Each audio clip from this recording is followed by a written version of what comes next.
Assalamualaikum warahmatullahi taala wabarakatuh. Bersama saya Muhammad Yaakob Yusra bin Muhammad Yusof daripada Murtada Dakwah Center. Saya akan bertanggungjawab untuk kita memandu satu program dan projek namanya Kita Kongsi. Kita dah terlalu banyak segmen-segmen makan, lepas tu travel yang hanya menggemuk dan memberikan fizikal saja manfaat.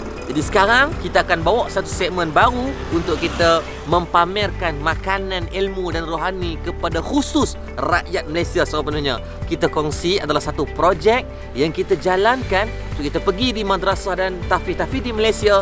Kita akan bawa dengan dana untuk kita terus bagi dan buat bantuan, segera siapkan dalam masa sesingkat mungkin, dan bantuan-bantuan yang lain. Untuk makluman, dalam projek Kita Kongsi ini, kita dah menyerai pendekkan 20 daripada institusi pendidikan, agama dan kebajikan di Malaysia. Pondok, tahfiz, madrasah, masjid dan juga mana-mana pusat kebajikan Islam yang berkaitan. Jadi jom, jangan buang masa lagi. Untuk episod yang pertama, Madinatul Huffaz di Gombak. Jom.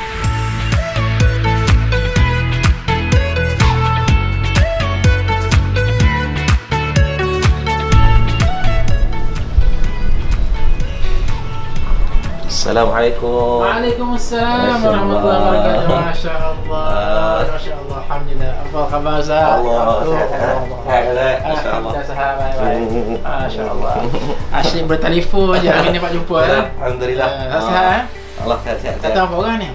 Datang tu dengan sahabat-sahabat. Sahabat ya Allah. So daripada Kedah lagi kan? Ya. Allah. Sarapan tu? Tak apa.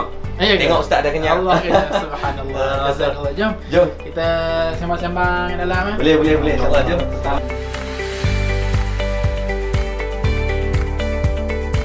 Assalamualaikum warahmatullahi wabarakatuh.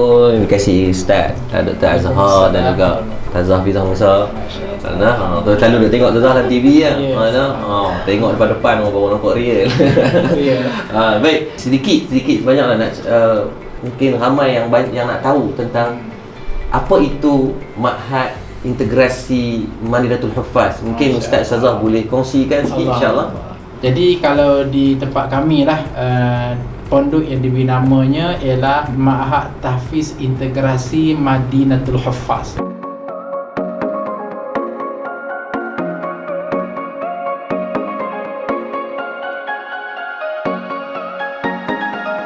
Jadi alhamdulillah, adapun Madinah ni ialah menggambarkan sebagaimana yang Nabi pernah sebut, ana Madinatul Ilmi wa ali babuha. Jadi Nabi pernah menyebut aku adalah Madinatul Ilmi, gedung ilmu. Jadi kita cuba nak menjadikan tahfiz Madinatul Huffaz ini sebagai gedung ilmu. Dan itulah yang diinspirasi. Adapun nama secara formal tu ialah Ustaz dengan Ustaz bincang-bincang, campur tolak keluarlah tahfiz integrasi Madinatul Huffaz.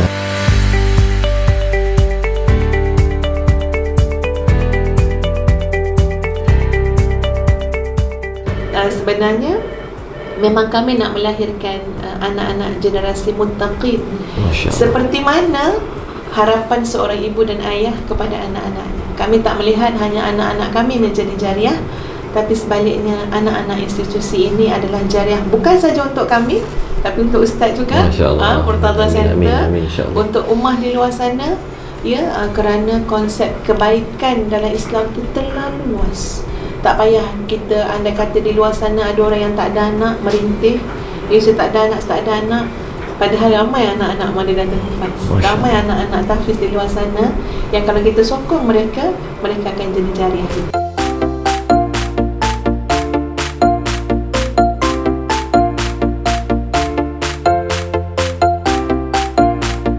Kami berdua sentiasa berdoa, solat hajat, istikharah supaya Allah datangkan yang terbaik saja pada tahfiz, sama ada pelajarnya, gurunya, pihak pengusahanya. Sehinggalah awal-awal penubuhan tu memang kami agak mati kutu siapa yang akan menerajui tahfiz ni. Tapi alhamdulillah berkat solat hajat, tiba-tiba datang seseorang hamba Allah, dia volunteer untuk menjadi pengetua di tahfiz Madinatul Huffaz. Rupanya beliau adalah salah seorang pengetua yang terbaik di negeri Selangor. Namanya Ustazah Indah binti Saleh. Jadi dan selepas 2 tahun berkhidmat tu beliau dah pencen lah, kira sekadar pencen. Tetapi apa yang menariknya ialah ketika sesi terakhir beliau pencen, dia kata Allah telah pun mendengar doa beliau. Dia berdoa, wahai Allah, biarpun aku tidak ada zuriat, tapi datanglah kepadaku zuriat-zuriat yang soleh dan solehah yang sentiasa akan mendoakan kepada aku. Jadi dengan takdir Allah, dia datang ke Tahfiz Betul Hafaz, dia jadi pengetua, dia yang dipayung kepada 170 orang pelajar-pelajar, dan sekaligus itu semua anak-anak dia tu. Bermakna secara automatik dia ada 170 orang anak yang sentiasa mendoakan kepada beliau. Dia tak balik rumah. Beliau sampai ke pekat, Ustaz, walaupun bila ada rumah dengan Sarah, apa yang dia buat, dia kata dia terlampau sayang dan rindu dengan anak-anak, maka biar dia tinggal bersama dengan asrama di Tahfiz Betul Hafaz sampai tahap tu. Dan beliau juga menjadi ahli kehormat pertama di Tahfiz Madinatul Hafaz.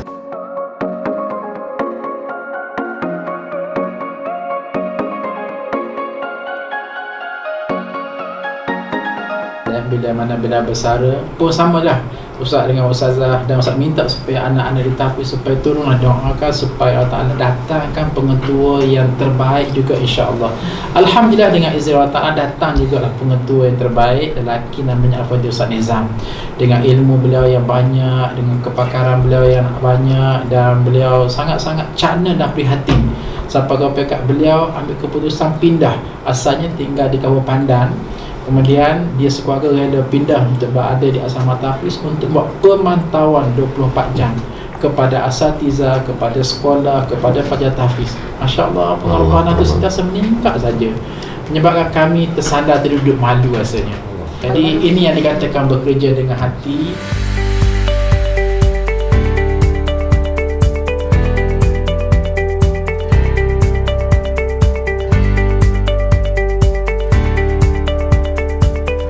Tapi saya nak masuk tadi, saya tengok ada prestasi pelajar. Ustaz sebut di awal tadi 2018 mula sesi pembelajaran. Tapi ada pelajar yang saya tengok ada result di pintu masuk tu dah dapat 9A daripada SPM. Adakah menggabungkan di antara akademik ke atau sebagainya? Mungkin Ustaz boleh cerita tentang manhaj lagi di sini.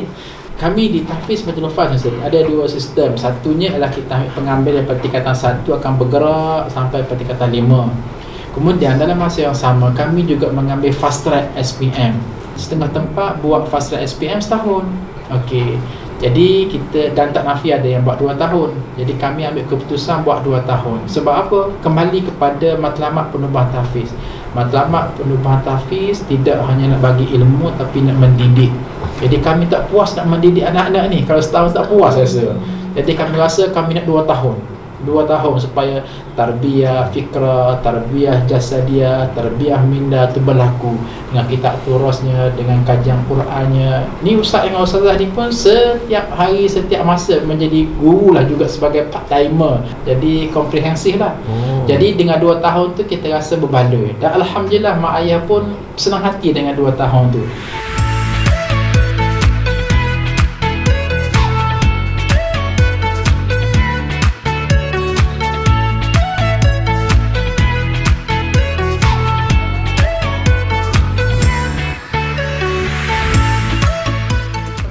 Sangat ditekankan di Tahfiz ini adalah disiplin dan akhlak. Kami tak nak menggambarkan disiplin ni macam soal ketenteraan, ya. Tapi kami menggambarkan disiplin ni sebagai akhlak dan budi. Sebab orang tak disiplin ni menyakitkan hati orang lain, kan, menyusahkan orang lain. Jadi disiplin tu kami gambarkan sebagai akhlak dan budi. Jadi Masya Allah Ustaz, Allah datangkan pertolongan, datangkan guru-guru, datangkan warden yang Masya Allah setiap minggu akan ambil gambar asrama tu untuk bagi kepada kami, untuk keluarkan dalam Facebook, untuk masyarakat tengok asrama ni bersih ke tak bersih, anak-anak kita berdisiplin atau tak berdisiplin. Dan berdisiplin tu adalah budi, berdisiplin tu adalah akhlak. Jadi memang mata kami ni memang mata melihat dari banyak sudut jugalah, dan ramai mata-mata lain yang Allah datangkan untuk tengok. So disiplin tu sangat penting, ya, bermula daripada yang paling atas lah, pengurusan, sampailah kepada anak-anak semua. Dan Alhamdulillah benda tu memungkinkan dengan izin Allah untuk kita dapat mencapai sasaran tu.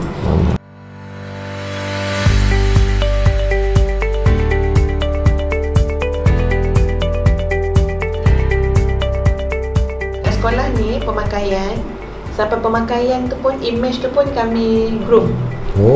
Sebab bukan apa, sebab kita punya visi anak-anak ni bukan lahir untuk diri mereka sendiri ataupun untuk skala yang kecil.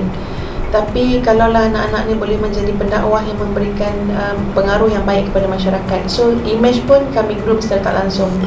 Hari Isnin kalau tak silap kan, hari Isnin pakaian dia pakaian Smart day. Smart day ni maknanya Pakai coat, pakai tie, pakai coat dia. Apa ni, sebab kita tak nak nampak kalau pelajar tahfiz ni maknanya pakai jubah aja. Sebab kita menyediakan anak-anak yang akan masuk dalam bidang-bidang macam-macam profession. Contoh yang sekarang masih kita nak pergi ambil SPM kat sekolah lain. Kami kata, okey anak-anak semua, kalian bukan saja pergi SPM, tapi kalian pergi sebagai seorang pendakwah. Ramai ribuan pelajar sekolah tersebut akan melihat kalian turun daripada bas, masuk macam mana kan.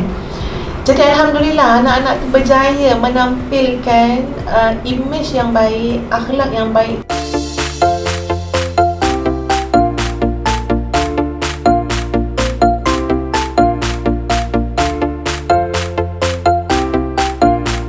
Lazimnya pelantikan pengawas di mana-mana sekolah ialah kita nanti siang minggu siang ada berjaga sekolah kan. Tapi kami cuba groom supaya berlakunya prestasi yang sebenar dan berlakunya level of confidence.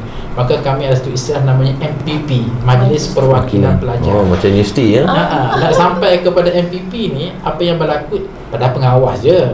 Jadi apa yang berlaku ialah siapa nak jadi MPP pengawas ni, syaratnya pertama sekali kita terbuka artinya siapa yang berminat mesti ada penyokong, mesti ada pencadang, kemudian mesti ada bentang kertas kerja, perancangan apa yang nak buat, kemudian ada public speaking, kemudian mereka akan campaign, kemudian ada pacar, polling aging, quality aging, ada SPR yang membuat pemantauan pilihan raya, kemudian hujungnya ada pengumuman.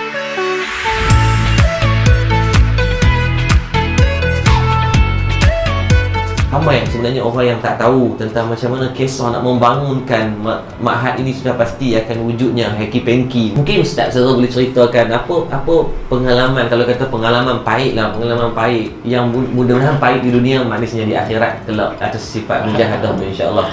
Masya-Allah.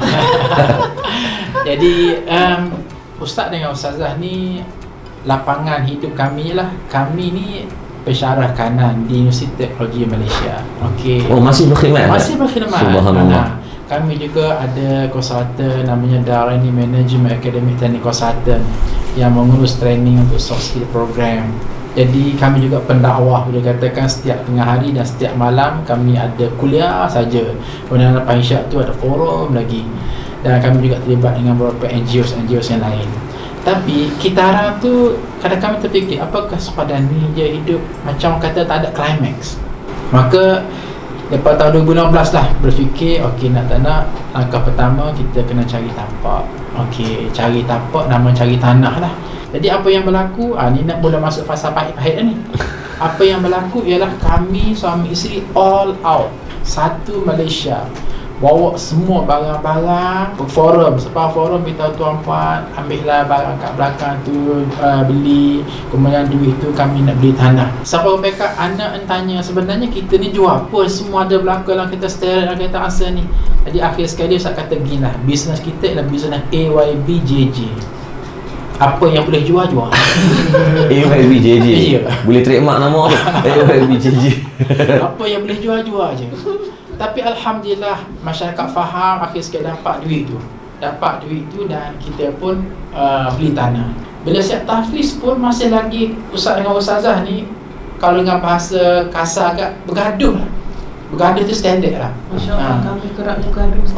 Masya-Allah. Itu antara yang sangat pahit lah. Maknanya Allah mendidik kami jadi tarbiyah. Sebab kami kami nak buat institusi kan, nak tarbiyah orang lain, bukan kecil. Mendidik kami tu bagaimana untuk mengharmonikan pandangan yang berbeza, cara yang berbeza, Ustaz. Maknanya kadang-kadang sampai anak-anak pun ada yang sampai cakap, tak payahlah buat Abi Umi kalau sampai macam ni. Masa tu banyak sangat keadaan yang boleh mematahkan semangat. Banyak Ustaz. Kalau Ustaz tu sampai Ustazah kadang okey lah bang, tak nak sokong, buatlah sendiri dah, tak larat dah. Ustazah sakit, memang ada sakit dari dulu kan, sakit jantung. Sehingga kan antara benda yang saya ingat bila saya cakap dengan Ustaz, saya kata Ustaz akan kehilangan Ustazah kalau diteruskan dengan nak buat tahfiz fasa pertama, fasa kedua. Dia akan kehilangan Ustaz. Saya kata Ustaz akan mati dengan segala cita-cita ni. Ustaz diam je. Sehinggalah Ustazah jumpa satu ayat Ustaz. Ayat dia apa? Apa masalahnya kalau kau mati pun kerana kerja Islam ni? Apa masalahnya kalau kau memang mati kerana membantu suami untuk apa ni, generasi Al-Quran? Apa salah kau mati sebab Quran?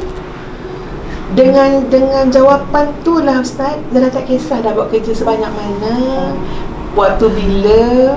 Subhanallah, banyaknya berselisih faham. Sampai kadang-kadang Ustaz bukan sekali dua Ustazah lap air mata kemudian pergi ceramah. Tak kisahlah apa masyarakat nampak, tapi semua tu di belakang tabir Ustaz. Yang tak tahannya, kami kena belajar bagaimana untuk jadi orang yang profesional, makna keluar daripada soal rumah tangga dengan soal pengurusan tahfiz. Tapi benda tu senang cakap Ustaz. Cagaran kepada tahfiz dalam rumah tangga kami, itu cagaran dia. Orang tak tahu. Tapi alhamdulillah kami rasa malu juga menyebut ni, sebab akhirnya kita nampak apa? Hasil hikmah di sebalik tu mematangkan kami di sudut rumah tangga. Sebab tu bila kami cakap pasal keluarga, kami tak ada rasa selindung, bukan kata perfect, tapi belajar daripada perselisihan faham macam-macam.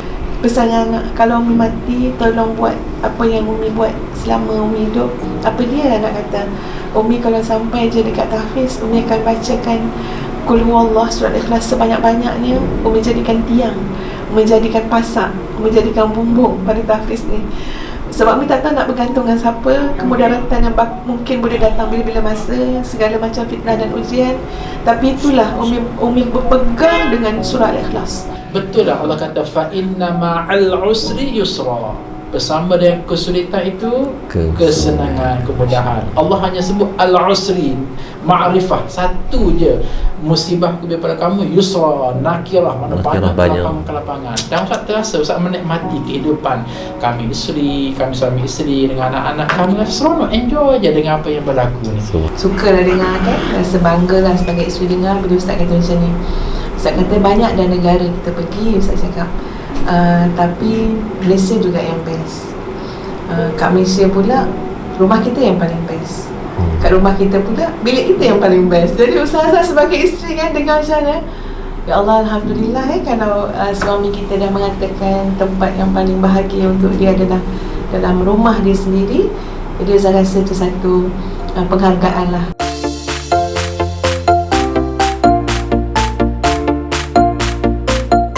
So kalau nak Allah takdirkan Ustazah hari ni contoh hari ni Ustaz, ada 50,000, apa yang Ustazah nak buat? Sekarang ni alhamdulillah sedang dibina. Sekarang ni mereka sedang aktif untuk menyiapkan slab.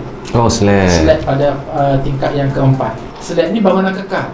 Bangunan kekal. Dan di situ menempatkan surau, menempatkan kelas, menempatkan asrama, menempatkan semua bangunan-bangunan tahfiz. Ini fundamental punya building. Jadi itulah kami sangat berbesar hatilah kalau ada mana-mana pihak yang boleh membantu kami untuk meneruskan supaya Ustaz tak berfikir macam mana bayar gaji, macam mana nak cari duit untuk siapkan slab. Kami pernah terhenti juga, slab tu senyap je. Sebab apa? Duit slow. Duit ni ialah nak datang tu macam kura-kura juga. Alhamdulillah. Habis tu macam kilat.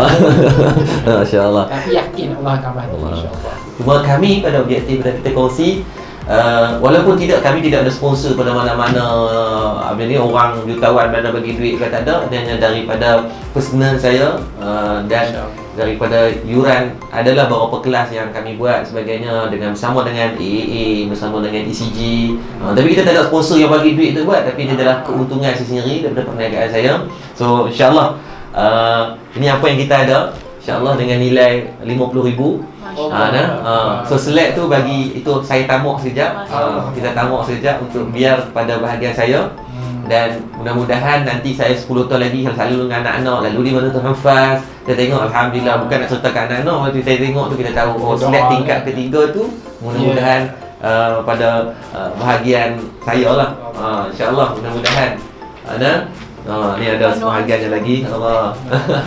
Baik, Ustaz mewakili pihak Tahfiz Integrasi Maditul Hufaz menerima sumbangan infak wakaf daripada Ustaz Yaakob Yusra dan juga sahabat-sahabat di belakang beliau kepada pembangunan fasa yang kedua, yang secara spesifikasinya ialah digunakan untuk membuat tiang dan slab di tingkat yang keempat. Masya-Allah. Jadi masya-Allah kami doakan Allahumma a'ti munfiqan khalafan wa a'ti mumsikan halakan. Amin. Wahai Allah, berilah kepada Ustaz Yaakob yang menerima hari ini khalafan, ganti lebih baik daripada apa yang beliau dermakan. Ampunkan dosa beliau, rahmati hidupnya, jadikanlah beliau bergerak pada garis dengan Allah semakin taat, dengan manusia semakin bermanfaat. Jadikanlah beliau ini adalah satu benih yang memberikan manfaat kepada ummah dunia dan akhirat. Amin ya rabbal alamin. Doa daripada orang soleh dengan solehah ni Allah makbulkan dan angkat apa-apa. Mungkin nanti Ustaz, supaya lebih nampak dan jelas, kita mungkin sekejap lagi kita akan pergi melawat ke fasa yang kedua untuk tengok mana slab yang bahagian 50,000 pelabur dalam Ustaz akhirat. InsyaAllah.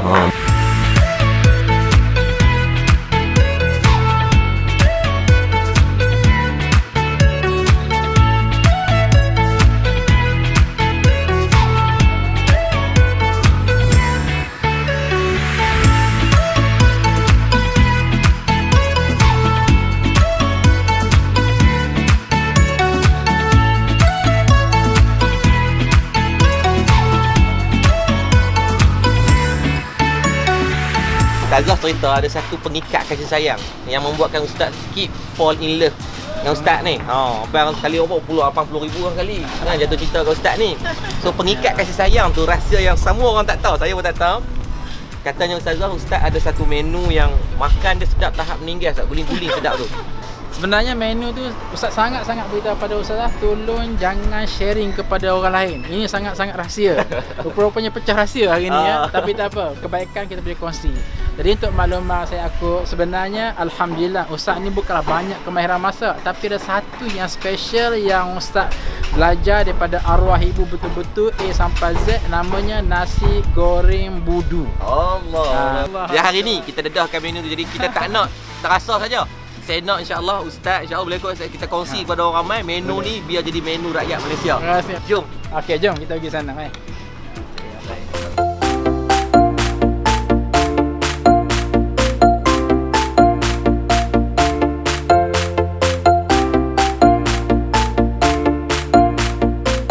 Alhamdulillah sekarang kita dah sampai di dapur rumah Dr. Azhar dan juga Ustazah Hafizah Musa.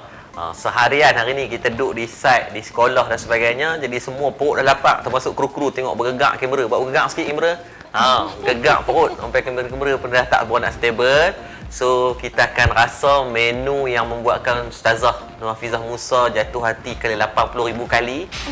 Dr. Azhar. Ini menu tradisi yang Ustaz ambil daripada turun-temurun daripada arwah ibu, yang namanya nasi goreng budu. Nasi goreng budu. Masya Allah. Ganah nama dia. Ini khas special untuk orang Kelantan saja. Jadi kalau ikutkan menu dia ialah pertama sekali budu tu memang mesti ada lah. Dan budu ni dia banyak kombinasi tau. Kalau kita ambil pengalaman kami, kalau Ustaz ambil budu yang cair sangat, memang kurang menyengat. Ataupun budu yang warna coklat juga kurang menyengat. Yang terbaik kombinasi budunya yang pekat dan berwarna hitam. Kemudian nak bagi sedap, letakkan dia punya udang. Ini udang. Asasnya ialah bawang. Kemudian ini yang agak pelik ni. Jarang kita dengar nasi goreng ada budu pun pelik dah. Kemudian ada pula ikan tawar. Ikan tawar. Kemudian timun. Timun ni kita letakkan di hujung-hujung dia rangup. Kemudian ini lada hitam. Lada hitam ni ada dua tau. Satu kalau kita beli yang sudah pun dipecahkan, yang dah blend, kurang menyengat. Kita kena beli yang kasar-kasar tu, yang sebiji-biji, kita akan tumbuk secara manual, jadi macam ni. Yang ni insya-Allah lagi sedap, lagi menyengat. Ada zuk kita bagi. Zuk. Telur ni ada dua mazhab ni kat sini. Mazhab pertama ialah kita goreng serentak, tercampur sekaligus. pun ada satu cara. Cara kedua, mazhab keduanya ialah siapkan semua, kemudian goreng akan berasingan separuh masak, kemudian yang tu kita pun masukkan dalam nasi goreng yang tersedia. Jadi kita akan mulakan dengan apa ni? Panaskan. Kita tengok Panaskan orang berilmu. Orang lelaki kan, bismillahirrahmanirrahim. Masya-Allah. Jadi ustaznya memang kalau kata setiap hari pergi ke sekolah, ibu tak akan masak menu lain. Dia akan masak nasi goreng budu khas untuk Azhar. Dia tahu ustaz pun tak akan makan sangat kalau nasi lain ataupun lauk-lauk lain kecuali yang ni. Yang ni bukan sekadar makan, ambil Tupperware, bawa hantar ke sekolah. Allah. Bukan ke sekolah saja, share dengan kawan-kawan. Allahu akbar. Kenapa menggigil ustaz? Kiri kanan ni, saya tengok ni. Selalu ustaz akan panggil, hello semua turun makan, masakan Nabi dah siap. Betul. Kita orang tak tengok ustaz masak. Biasanya ustaz seorang Ustaz kelontong tak akan bagi kelapa. dia orang datang tengok je. Menyemak. Bukan menyemak. Tapi Ustaz memang orang lelaki kot Ustaz. Saya di rumah kalau masak pun saya tak boleh orang masuk tu orang macam. Dia skema dia kan. Kita yang penting siap je. Yang ni nak barukan dia aroma dia. Betul. Supaya terasa masya-Allah. Kita ambil bom sikit. Bom. Okey, rasa dah cukup panas. Sekarang kita akan terus masukkan budu. Bismillahirrahmanirrahim. Inilah kemuncak. Kemuncaknya ialah budu. Budu ni kalau orang luar Kelantan Ustaz suggestkan minum budu dengan botol hisap dengan straw. Selaru saja. Sampai ke otak tu. Sampai ke otak terus meninggal. Tuan-tuan, tu ada satu fakta berkaitan budu ni. Ramai orang Malaysia tak tahu. Budu ketereh di antara budu yang telah dimasukkan dalam Perbadanan Harta Intelek Malaysia pada tahun 2007. Dan cantiknya, budu ketereh ni telah dicetak atau dikeluarkan 4,000 botol sehari dengan jualan setahun 10 juta ringgit. So commercial value budu ni sangat power lah. InsyaAllah saya tengok fakta tu agak menarik tentang budu. Kita tengok kan. Baik, sekarang adalah ini namanya udang. Untuk menambah perasa. Paling minimal sebenarnya nasi goreng budu ni sebenarnya memadai dengan budu dan nasi je. Cuma kena ada bagi biar lada dia pedas. Ada pun yang lain-lain tu nasi tambah je semua. Atau lauk tambahan. Tapi udang ni manis air udang tu kan? Manis air udang tu memang sedap. Okey, masya-Allah. Itu dia. Okey, ni lada hitam. Yang dah siap ditumbuk. Jangan buat ketul-ketul tuan-tuan. Orang Kelantan panggil lada benar. Lada benar namanya. Kita masuk. Ikan ni ikan rebus. Ikan rebus ni kita kena rebus dulu. Jangan masuk mentah-mentah, dia kurang sedap. Kita kena rebus dulu, kemudian barulah kita masukkan dia. Macam saya kata, mazhab Ustazah dengan anak-anak dia suka letakkan sekaligus. Kalau Ustaz suka letak asin. Okey, kita ambil yang jumur. Kita meraih jumur. Meraih yang jumur. Nah. Sebab kalau dengan nasi jadi lembek kan? Nasi jadi lembek, betul. Okey. Lagi satu Ustaz, Ya. Ustaz perasan kalau orang lelaki masak, dia suka api tu besar-besar. Agaknya nak cepat kot. Bukan, kita orang terpengaruh kedai mamak. Kedai mamak kalau dia tak main api sekeliling, meledak. Betul. Orang perempuan sendiri. Orang buat slow dah. Orang perempuan akan adjust selalu api tu. Ustaz kalau tengok Ustaz masak, Ustaz rasa nak tiup. Sikit je api. Lambat. Okey dah. Ni bagi mono. Okey. Bismillahirrahmanirrahim. Sebab kami malas dah. So kami nak skip the process. Laju je. Makan cepat. Makan cepat. Awal timun. Awal timun. Tak apa. Ambil timun tu lembut sikit kan. Bau lada hitam campur dengan budu. So dia buat jahat sikit pun dia. Sedap. Ni. Tapi tak sejahat Fir'aun. Okay, bismillahirrahmanirrahim. Masya-Allah. Alhamdulillah. So saya sarankan siapa yang tengah tengok ni terus pergi beli budu dan buat. Tuan-tuan akan rasa berdosa seumur hidup tuan kalau tak rasa ni. Tak pedas. Masya-Allah. Okey, lada. Nasi goreng budu ni antara syarat utama kalau tak pedas kurang sedap. Dia itulah nak sedap dia kombinasinya antara lada dengan lada hitam tadi. Okey. Pedas lada hitam lain, pedas lada cili lain. Dia tak pakai kicap ke mana Ustaz? Jangan. Itu hukumnya fatwanya haram. Haram, okey. Tak dengar tu. Kenapa? Sebab dia menghilangkan keaslian budu. Kalau kita masuk kicap ataupun cili sos, memang fail terus. dalam fatwa untuk nasi goreng budu, pengharaman menggunakan kicap. Bukan harus, tapi haram tuan-tuan ni pengharaman. Termasuklah cili sos. Cili sos pun tak boleh. Pengharaman ni telah digazetkan pada tanggal sekian-sekian ni tuan-tuan ni. So Dia hilang original dia. sebab tuan-tuan akan menzalimi hak budu kalau tuan-tuan letak tu. So meletakkan yang hak. Merampaskan hak budu kan ada bang lain macam kan. Jadi simple saja. Yang jelasnya begini, rahsia lain, kalau kita letak sambal dulu bau budu lain rasanya. Kalau kita letak nasi kemudian baru letak budu lain rasanya. Kalau kita letak ikan kemudian kita letak nasi baru letak budu lain rasanya. Okey. Jadi citra tu yang berbeza-beza saja. Sebab tu di bawah tu banyak lagi mazhab-mazhab kecil yang pecahan-pecahan. Menu ni wallahi saya pun tak pernah jumpa. Tapi this the best nasi goreng tu yang saya boleh kata. Wallahu a'lam. Itulah dia nasi goreng budu, resepi arwah bonda Ibu Ustaz Hajah Kamariah binti Cik Ye. Dan alhamdulillah Ustaz Hafizah pun sangat pro lah sekarang ni. Dia masak pejam-pejam mata pun jadi sekarang.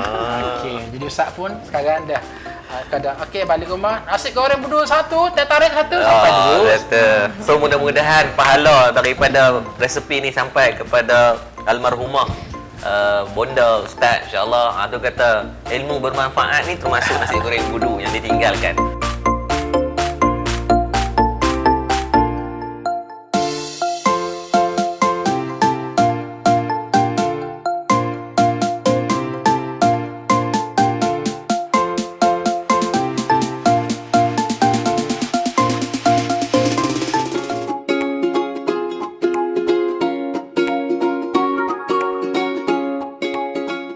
Okey baik, alhamdulillah kita dah selesai untuk siri ataupun episod kita yang pertama untuk kita kongsi di Madinatul Huffaz. Baik tuan-tuan, kalau tengok saja tak cukup. Jadi apa kata jom bersama-sama berkongsi juga apa yang kita boleh bagi dan apa yang kita boleh buat. Nah, kadang-kadang kita ni nak bina madrasah sebiji, nak buat masjid seketui, nak apa semua kita tak mampu tuan-tuan. Jadi apa yang kita boleh buat? Tuan-tuan, saya nak tuan-tuan boleh buka kita kongsi.my. Kita kongsi.my, di dalam tu tuan-tuan ada banyak madrasah-madrasah yang akan kita datangkan dan himpunkan untuk kita sama-sama menyumbang dengan berapa nilai pun tidak menjadi masalah. Dan apa yang best, sebelum tuan-tuan bagi, kami akan start bagi pada tuan-tuan dulu. Siapa-siapa yang menyumbang dengan nilai minimum RM10, tuan-tuan akan diberikan hadiah yang pertama 6 video khas daripada Datuk Dr. Nur Hafizah Musa dan juga daripada Dr. Azhar Yaakob, dan daripada situ akan diberikan satu e-book khusus yang dibuat khas untuk kita kongsi pada setiap siri-siri dengan e-book yang berbeza-beza kepada tuan-tuan dan puan-puan. Hari ni kadang-kadang kita tak ada duit yang banyak, tetapi kita ada teknologi yang sangat banyak untuk kita guna pakai. Kita ada grup WhatsApp, kita ada grup Facebook dan sebagainya. Sebarkan video ini, sebarkan mesej ini kepada orang ramai. Kalau Madinatul Huffaz untuk episod pertama memerlukan 4 juta daripada yang tuan-tuan tengok tadi pembangunan yang dah sedia dibangunkan, kita nak menambah menjadikan di antara ma'had integrasi tahfiz yang terbesar di wilayah persekutuan. Jadi tuan-tuan boleh menjadi sebahagian. Kalau 4 juta, kita cuma perlukan 400,000 yang menyumbang RM10.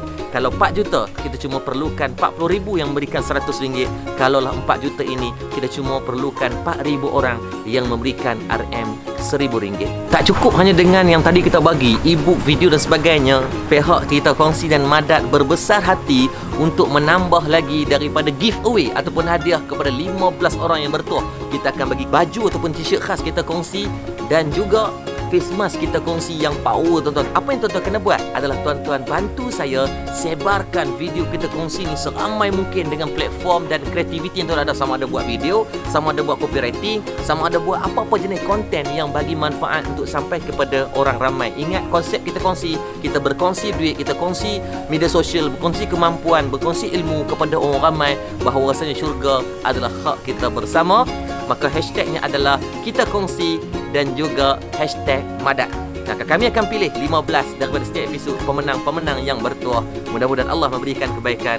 Assalamualaikum warahmatullahi wabarakatuh. Jom kita kongsi.